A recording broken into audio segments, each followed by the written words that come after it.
Okay, so this morning's topic is going to be sunflower seed quality. And I focus on seed quality a lot because it doesn't matter how good your technique or your system is if you don't have good seed. And this is a question that comes up a lot. I address it multiple times. My first note here is just let's be clear, no, you cannot use bird seed as sprouting seed for microgreens. And we'll just leave it at that for now.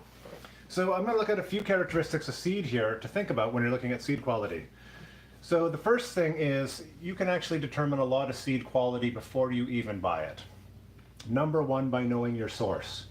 So if you've got a reputable source, chances are they're going to remain a reputable source, and you can continue to rely on them to source good seed. Second is if you're buying sprouting or microgreen seed, your source is actually doing some pathogen testing.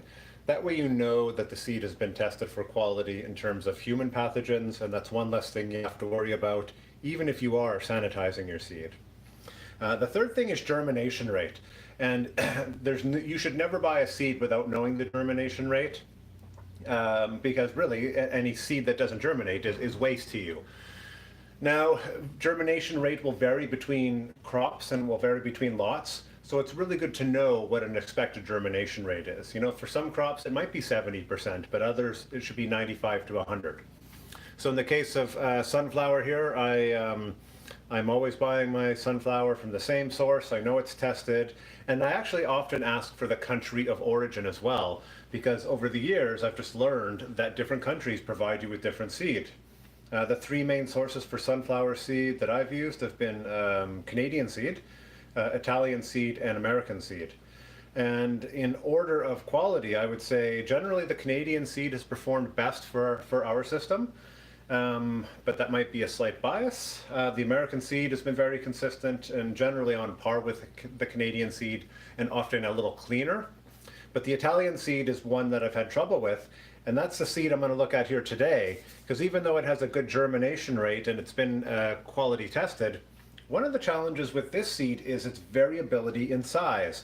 And this is a major issue that really is similar to your germination test. So a germination test basically just tests the capacity of the seed to germinate.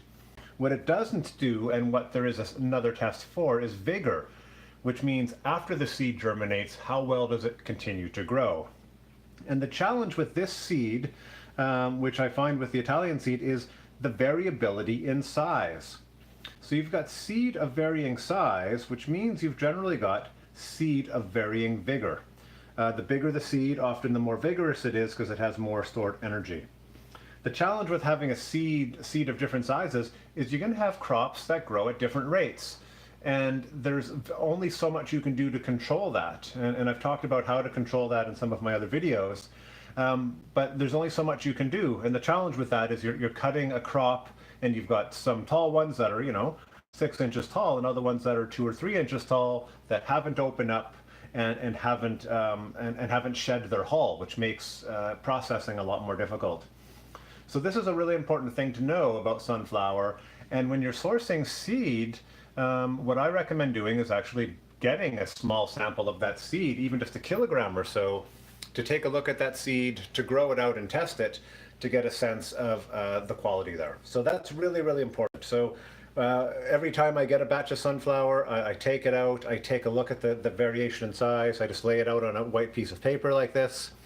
I often rely on the company germ tests, but I will do my own germination tests as well.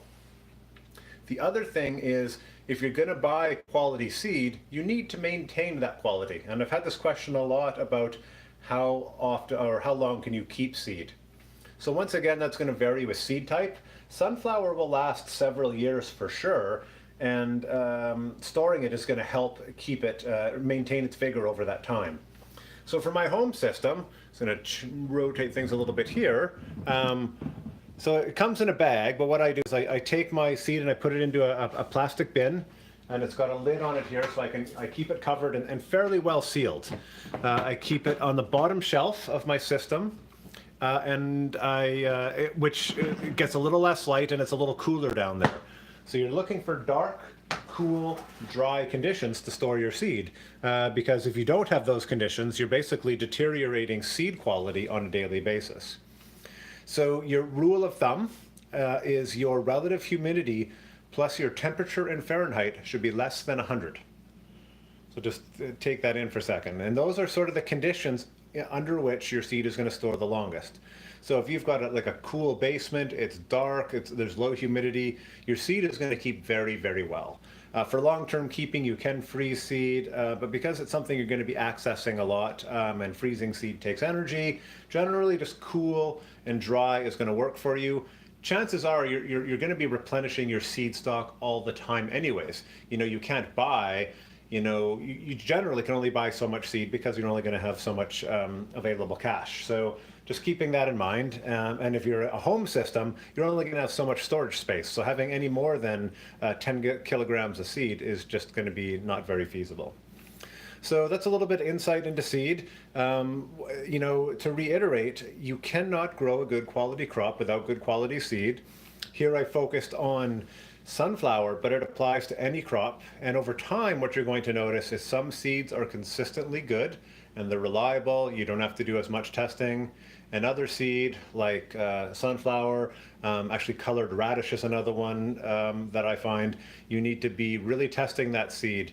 And it may seem like a bit of more time and effort to be bringing in a small batch and testing that seed, but in the end, that's actually going to save you a lot of work. So yeah, a little bit of insight into sunflower seed there and sunflower seed quality, and hopefully that helps you make better purchasing decisions in the future.